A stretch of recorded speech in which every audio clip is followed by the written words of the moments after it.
Hello and welcome back to Two Tickets Please. I'm your host, Josiah Wampfler. On this episode, we dive back into my favorite sub-franchise in the Marvel Cinematic Universe with James Gunn's trilogy capper, Guardians of the Galaxy Volume 3. Despite a very stupid brief period where Gunn was pushed out of the director's chair, he is back for one final time before he officially sets off on his adventures with DC. What does Gunn have in store for these characters we've grown to love, and will this third volume live up to the quality of the first two films?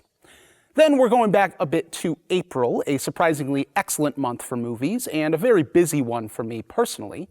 I'll give my rapid-fire reactions to all the films I saw at the Wisconsin Film Festival, and end with a full in-depth review of the first animated film to be reviewed on the show, Suzume. The latest from director Makoto Shinkai, who broke box office records with his film Your Name. How will Suzume compare to his recent films? So grab a seat, pop your popcorn, and let's talk about Guardians of the Galaxy Volume 3.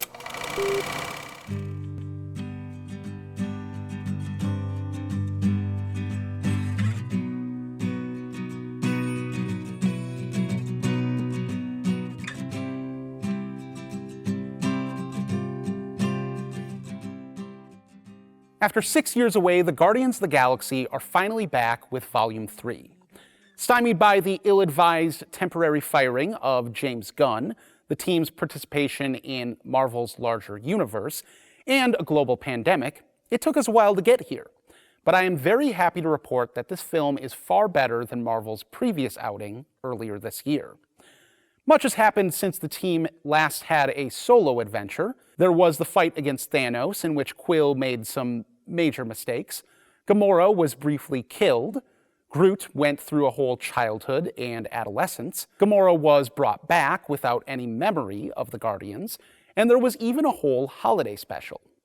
Our heroes have been through a lot, so we find a pretty fractured team at the beginning of Volume 3. Gamora is no longer with the group, having joined the Ravagers. Quill spends his days in a drunken stupor, pining after his old life with Gamora. Nebula has reluctantly taken on a leadership role on the team, but finds dealing with Drax and Mantis to be a chore. So when the group is suddenly attacked by the Golden Mama's Boy known as Adam Warlock, played by Will Poulter, we see a fractured team respond in a fractured fashion. Warlock attempts to kidnap Rocket, and in the ensuing battle devoid of teamwork, Rocket is seriously injured. Warlock flees, but the rest of the Guardians quickly discover that in order to save Rocket, they'll need to seek out the very person that sent Warlock to take him, the mad scientist responsible for Rocket's evolutionary and cybernetic enhancements. Having James Gunn back at the helm of one of these Marvel movies is just so refreshing. On so many Marvel projects, it's hard to see a unique directorial vision, but not here. From impeccable needle drop selections, a vibrant color palette, effective use of slow motion, and exciting and easy-to-follow action, Gunn once again shows himself to be one of the best directors Marvel has ever hired. A bit ironic, given he is now going over to lead the competition at DC. In fact, on his way out the door, Gunn executes what is probably the greatest action sequence in Marvel history here. In a supposed one-shot deep in the third act, Gunn's camera zooms around a hallway as the Guardians take on a horde of enemies, highlighting each member in thrilling fashion. It is a brilliant and seamless display of expert cinematography and visual effects, and since this is a James Gunn movie, it's set to the Beastie Boys' No Sleep Till Brooklyn. The incredible scene is also part of a larger third act that has a deep emotionality to it, often missing from the usual CGI fiascos at the end of Marvel films. Gunn's technical prowess has always been integral to what makes his Guardians films great, but it is their thematic richness that is perhaps his greatest contribution. There is a coherent ideological through line embedded within his films that is carried into his third volume in a way that makes sense dramaturgically, enriching his characters and making the story more impactful. Running through all his films is the idea of the found family. The Guardians themselves all lonesome misfits that find a home with each other. And with this search for family comes a reckoning with the family that was not enough, family that they've lost, even family that has hurt them. We see this in the first installment with Gamora and Nebula, two daughters of Thanos. But we also deal with the loss that Quill and Drax feel. In the second installment, Quill deals with his father issues, coming to terms with the identity of the father who left him, as well as Yondu, the father figure who raised him in a less than ideal manner. Going along with those themes of fatherhood is Gunn's exploration of toxic masculinity and the way Quill and Rocket, in their own ways, push those that they love away. That work with Rocket is now continued in Volume 3, as this is Rocket's movie through and through. We've heard throughout the series that the combative, rough-talking Rocket Raccoon was experimented on by scientists, and finally, it is Rocket's turn to deal with his, for lack of a better term, daddy issues. Gunn here pushes the boundaries of the PG-13 rating as he introduces us to the mad scientist known as the High Evolutionary and the cruelty he inflicted upon Rocket and other animals. The scientist, played by Chukwudi Iwuji, has for years been conducting violent evolutionary experimentation on various life forms, Rocket included. Essentially a Nazi doctor, his goal is to create a planet filled with a perfect race of beings, and like a Nazi, the cruelty is the point. In various flashbacks throughout the film, we finally get a glimpse of Rocket's time as Subject 89P13. Much like the family he would later find in the Guardians, we see his bond with his fellow test subjects. An otter named Lila, a walrus called Teefs, and a rabbit known as Floor. We see their dreams of life outside the cages they inhabit, Rocket's growing intellect, and we see the cruelty they endure at the hands of the High Evolutionary, drunk on his quest for perfection. One line from the scientist really brings the themes of this volume into focus. Quote, "Be not as you are, but as you should be." The Guardians films have always been about the misfits, the outcasts, and those society deems should not be the way that they are.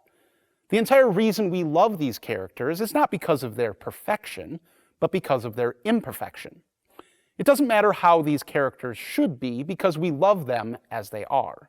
This theme is carried throughout Volume 3, most notably with Rocket, who grapples with the pain of his past and the guilt he feels, but comes to accept himself and use his unique strengths to save others from the pain he endured. The rest of the team also has their own journeys of acceptance, both of themselves and each other. Quill must accept that this Gamora is not the same one he fell in love with, and that is okay. Nebula learns that the pain of her past informs her value as a leader, and also starts to understand the values Drax and Mantis hold, despite her annoyance with them. Even Kraglin eventually finds his own inherent value. And did I mention that this film is also incredibly funny? This all sounds like a lot of serious stuff, but I swear that this movie had my entire audience cackling the entire time. Gunn's humor has always fit this series like a glove. Yes, it's cruder and more biting than much of the rest of the MCU, and it has a certain cynicism at its core. But I think the thing that actually makes it truly land is the deep earnestness at the heart of Gunn's writing. It's the fact that among the funny ha-has, and there are many, Gunn has something to say. I don't know what the future of the MCU will look like, since Gunn will no longer be a part of it. We'll have to wait and see. But in regards to Gunn's tenure as the head of DC, that I am now looking forward to even more. I'm giving Guardians of the Galaxy Volume 3 4 out of 5 stars. It's currently out in theaters.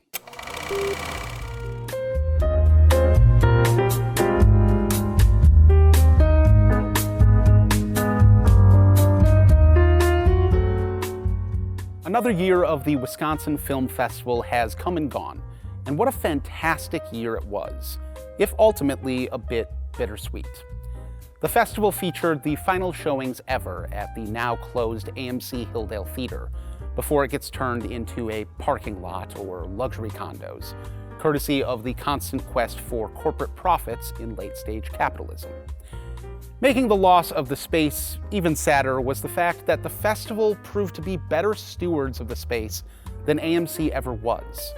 The picture was always clear, the sound was always set at the perfect level, the concessions were amazing, and the lounge areas actually fulfilled their purpose as a place for movie lovers to eat, drink, and chat in between films. Madison is truly losing a wonderful cultural hub. Still, The film selection at this year's festival was top-notch, as I saw 12 films in all, a majority of which I really liked.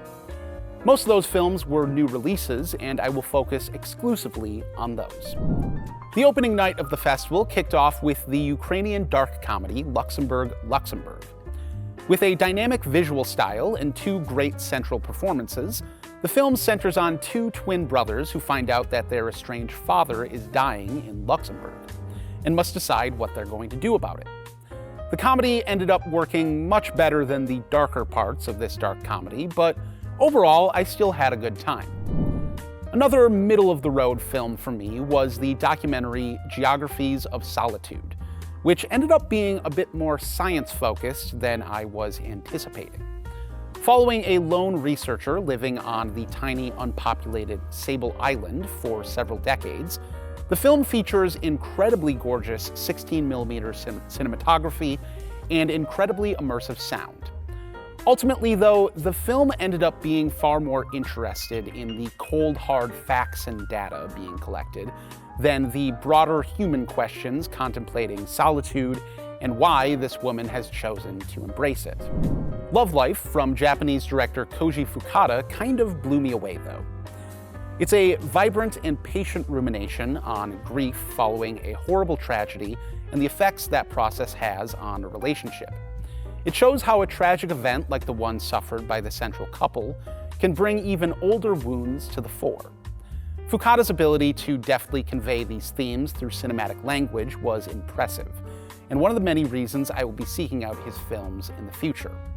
Plus, even with the grave circumstances, there is plenty of beauty to be found here. The most unique experience of the festival had to be the secret screening, which turned out to be Vera Drew's fair use, but unfortunately legally plagued, mixed media queer parody, The People's Joker.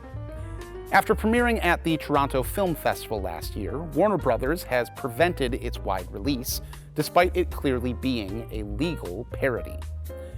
Drew may have used Gotham and Batman and his rogues gallery of villains, but it is to tell an incredibly personal story about her experience growing up as a trans woman, being in a toxic relationship, coming out to her mother, and ultimately finding her strength through the power of personal art. Through a mix of live action, campy CGI, and various kinds of animation, The People's Joker is essentially the gayest Robot Chicken episode you will ever see, with a giant beating heart at its center. Plus, it's far funnier than any current authorized DC production out there. Right before the secret screening, I caught an absolutely delightful French film called Other People's Children. This gorgeous film centers on Rachel, a 40-year-old teacher who falls in love with a man who has a 4-year-old daughter from a previous marriage, while at the same time finding out that her ability to have children is quickly disappearing. Featuring a stunning central performance from Virginie Efira, Other People's Children is a tremendously tender look at the pressures of growing older placed on women by society and even biology itself.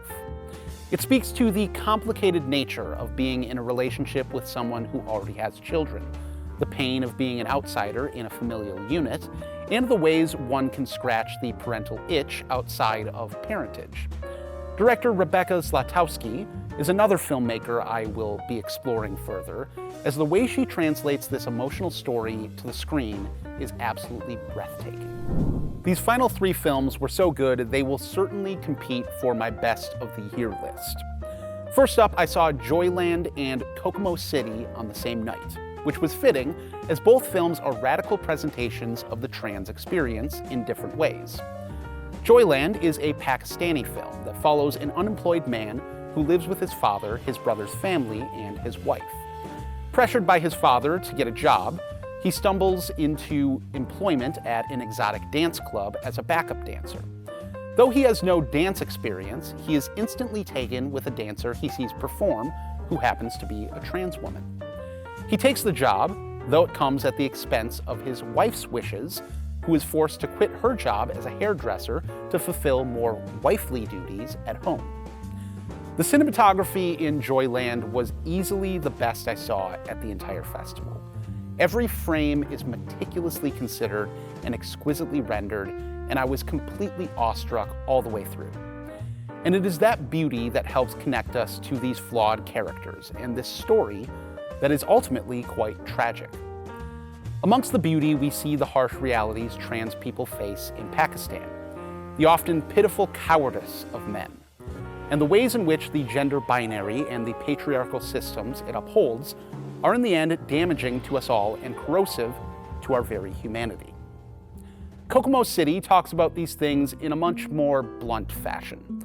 A documentary about the lives of trans sex workers in the United States, Kokomo City is funny, energetic, thought-provoking, and absolutely inspired.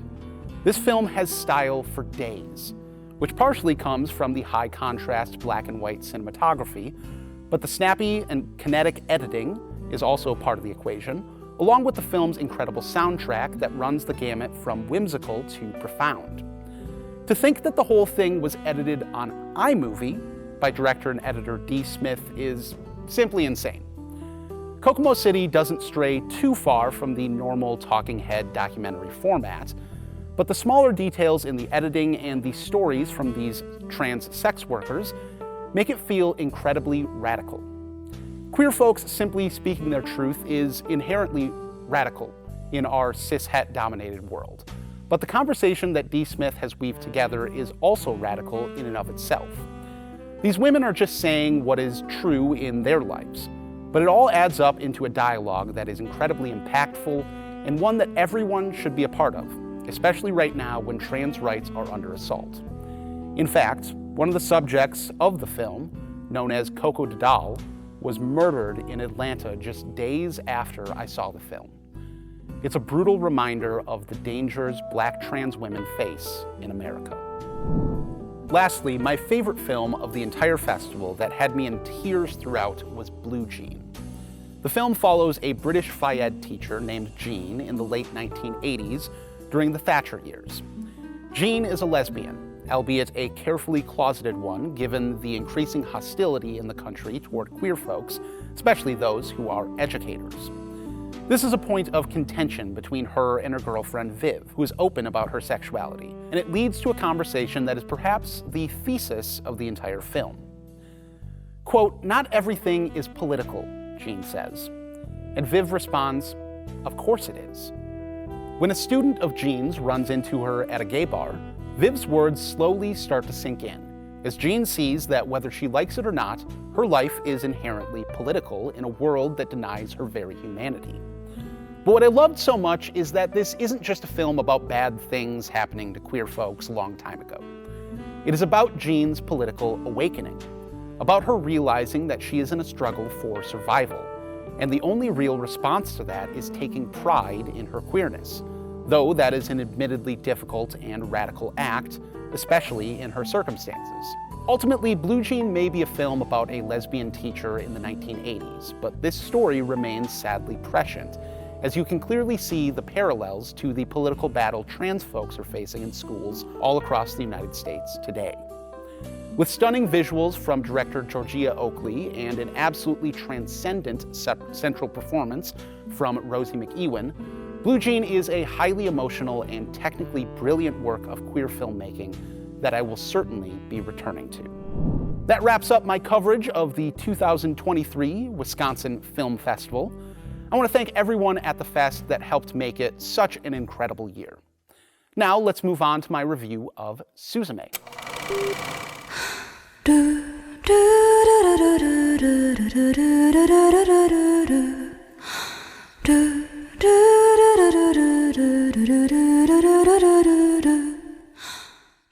When I heard that director Makoto Shinkai had a film releasing this year, I knew I would definitely be reviewing it on this show. A Japanese animator and filmmaker known for his vibrant animation and emotionally evocative stories, Shinkai broke out internationally with his 2016 film Your Name, which would go on to become the third highest-grossing Japanese film of all time.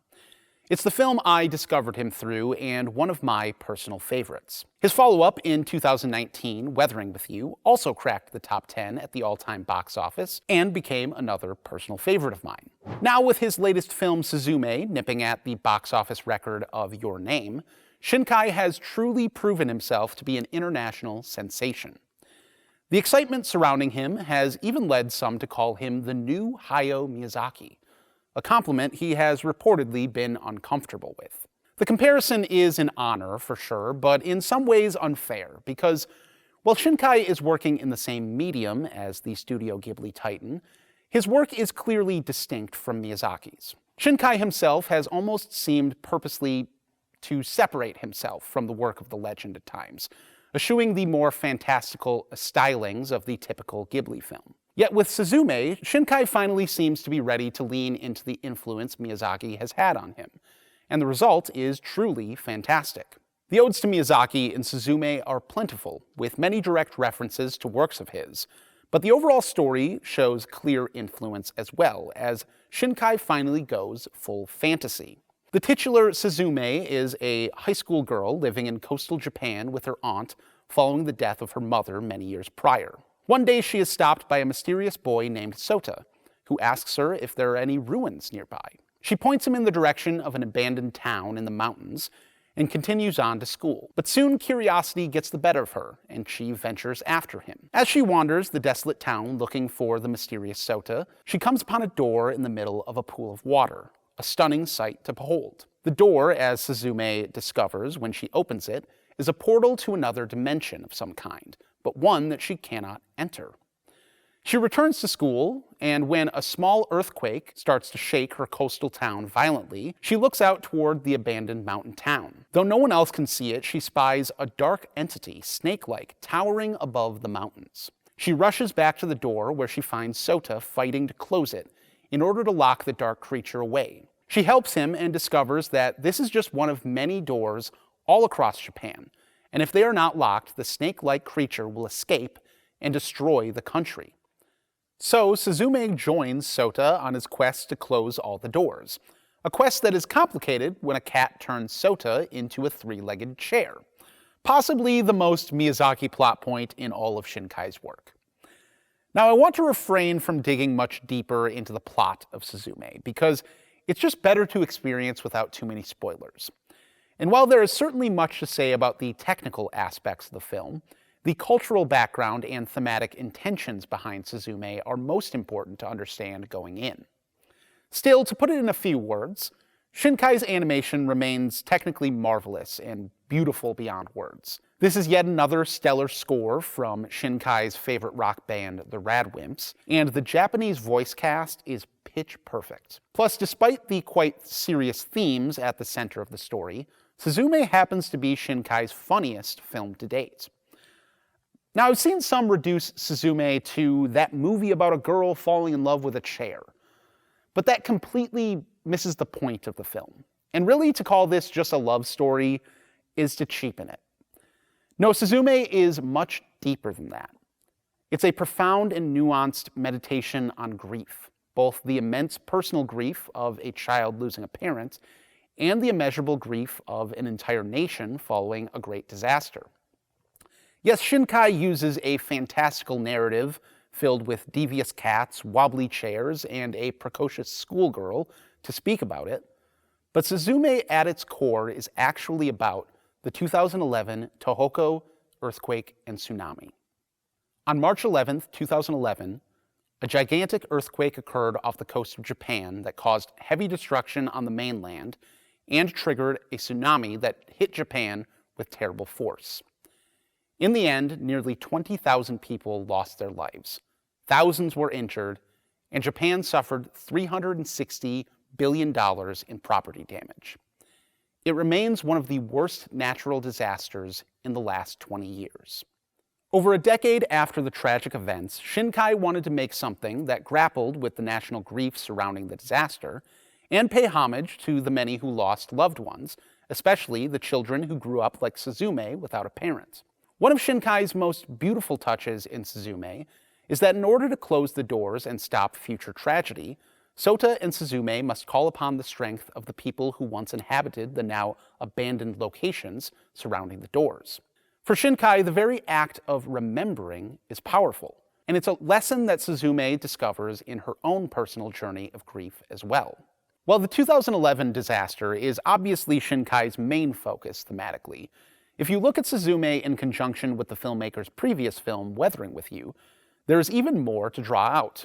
That film heavily focused on the burden of climate change on younger generations, and here we see Shinkai once again exploring the burden of dire natural threats being shouldered by his young protagonists.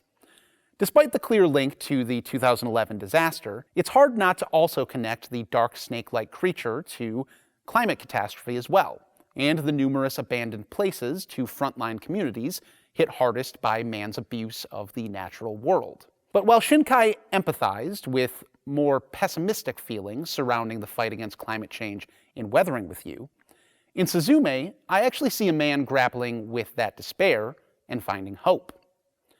Conventional wisdom holds that people tend to get more conservative as they age, and polling for many years has borne this out to be accurate to some degree. And it makes some sense that as a person ages, they may become more cynical about whether tangible change and progress are truly possible. They may even come to view the change and progress that they once wished for as anathema. That doesn't seem to be the case with millennials and Gen Z, though, as far fewer are becoming conservative as they age. Now, we are certainly going to need a better plan to fight climate change than the youths will save us, but I do think that we can take some solace in this trend, and I think that Suzume actively champions it. There is a reason that a young girl is the one who saves Japan. There's a reason that she is aided by the strength of refugees of disaster-stricken places, and by literally embracing her inner child. The three-legged chair that Sota is turned into is one of the last things that Suzume has left from her mother. Like her, the chair has been damaged over the years, but it is that very chair, a representation of her very childhood, that helps her to save Japan and ultimately save herself. I think the chair is central to Shinkai's point here. The spirit of optimism that you have as a child, that amazing things are possible. The unbridled hope that you can change the world. That is what is needed to confront the problems in our own world. Yes, it is an unfair burden placed on younger generations. Yes, previous generations have evaded their responsibilities, especially with climate change. But a conservative mindset that nothing can or should be done is simply untenable. The only way forward is with a childlike hope that we can ease the burden for future generations, and like Suzume, lock away the threats that we face.